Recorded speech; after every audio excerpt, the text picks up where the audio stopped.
Bonjour, bonsoir, c'est vous qui voyez, on est dans le Recap Film, et cette fois-ci on va parler d'un clown qui est tellement rentré dans la pop culture que je connaissais son histoire avant même d'avoir lu le livre ou d'avoir vu une seule image du film. On parle bien sûr de ça, plus précisément de ça chapitre 2.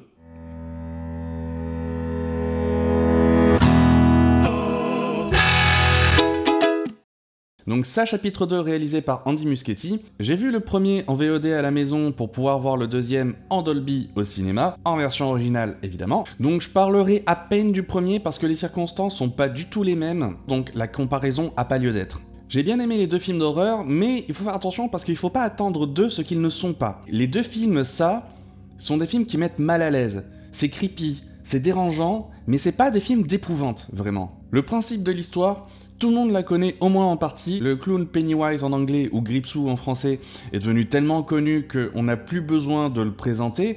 On le reconnaît depuis longtemps, même pour les gens qui ont à peine entendu parler de l'histoire. Et une des choses qui m'a frappé dès le premier film, mais qui est aussi le cas dans le second, c'est que ils ont compris qu'on n'avait pas besoin de le présenter. Là, Pennywise, on le voit beaucoup.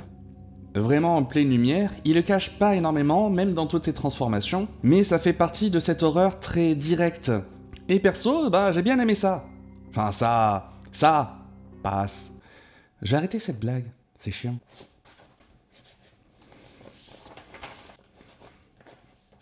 Il reste plus grand chose.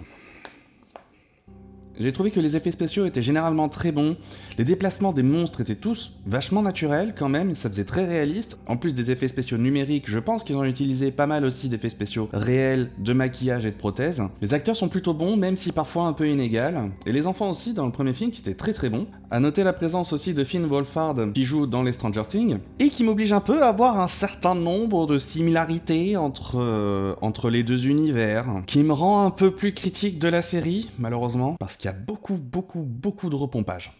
Beaucoup. Bref, sinon c'était cool d'avoir des enfants qui se lancent enfin des vraies vannes et qui se parlent normalement. Mais par contre, on avait dit pas les mamans, hein. Ils passent leur temps à insulter leur mère, c'est un truc de fou. Avant de passer au sound design, j'ai remarqué que dans ça chapitre 2, du coup au début, le couple gay, il y avait Xavier Dolan, ce qui a quand même une signification à l'intérieur même du film, surtout sur ce passage, et il y a même un petit caméo de Stephen King. En parlant de réalisme, si vous me connaissez, vous savez que je vais faire forcément un lien vers le sound design et la musique, qui sont d'ailleurs très intéressantes pour le film parce qu'ils apportent énormément en termes de sens et en termes de ressenti sur qu'est-ce qui se passe à chaque fois. Le fait que par exemple le sound design et la musique fassent ressortir le réalisme, mais pas tout le temps.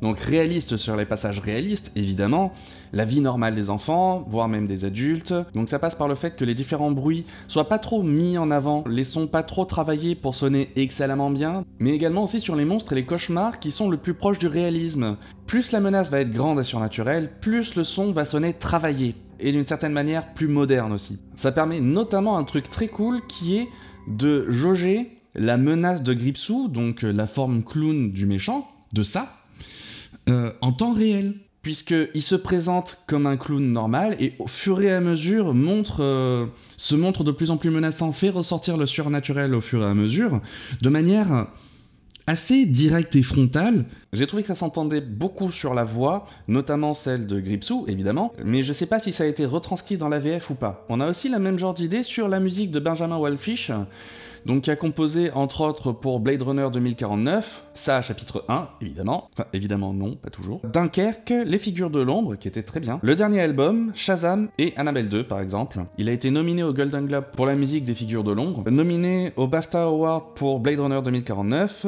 nominé au Grammy Award aussi pour les deux films, et en plus il est beau gosse, regardez ça! Pour la musique, j'ai eu la sensation parfois d'entendre un petit peu du Danny Elfman, aussi de temps en temps un petit peu de John Williams, style Harry Potter, qui joue sur pas mal de tableaux. Donc on a des passages d'horreur, on a des passages de tension, on a des passages poétiques et un peu fantastiques aussi. Mais c'est vrai que ça garde un côté enfantin. Mais ça fait sens dans le film parce que toutes les peurs montrées par Gripsou, par ça, sont des peurs d'enfants, il s'attaque directement aux enfants. Le côté creepy, le côté horreur et malaisant, c'est justement ces cauchemars d'enfants qui rentrent dans la réalité. De ce côté-là, on peut vraiment appeler ce film fantastique au sens premier du terme, puisque c'est l'arrivée du surnaturel dans le monde normal. Le côté fantastique et enfant, il ressort évidemment à travers la composition elle-même, mais aussi à travers les choix des instruments. Par exemple, on a pas mal de flûtes, je dirais même de flûtes en bois. Il y a de la harpe aussi également. Donc ça fait partie de ces éléments qui font ressortir un côté poétique enfantin. Du côté du mixage, la modernité et le côté fat de la musique va évoluer pendant le film pour justement faire ressortir les côtés fantastiques et horreur. Ça permet des mélanges et des évolutions très intéressants entre le son lui-même et la composition d'un autre côté. Pour rentrer un peu plus dans les détails, on a par exemple des passages de corruption du passé, si je puis m'exprimer ainsi. Je sais pas si c'est clair. Pour ces passages, Benjamin Wallfisch, il a utilisé un truc un peu cliché, mais qui marche. De toute façon, l'essence du cinéma et de la musique de film, c'est jouer avec les clichés. Je devrais peut-être en faire un épisode spécial. C'est de mettre de la distorsion sur les voix. Et coupler ça avec un crescendo. Donc des genres de voix du passé ou des plaintes du passé qui sont de plus en plus fortes et qui sont de plus en plus distordues en même temps qu'elles arrivent.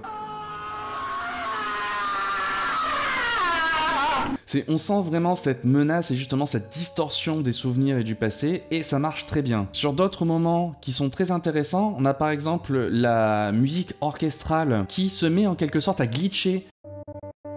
Ça sonne artificiel, et comme la musique et tous les éléments sont censés être naturels, c'est vraiment l'interruption et l'irruption d'une intention extérieure, et ici du méchant, dans la réalité. On n'y prête pas forcément attention, mais c'est le genre d'élément qui rajoute beaucoup à un film en termes de sens et en termes de ressenti. Et du coup, c'est tout pour moi. Je vous dis à la prochaine pour un autre film. Si ça vous a plu, évidemment, mettez un pouce bleu, partagez, mettez en commentaire qu'est-ce que vous en avez pensé, et je vous dis à la prochaine. Ciao.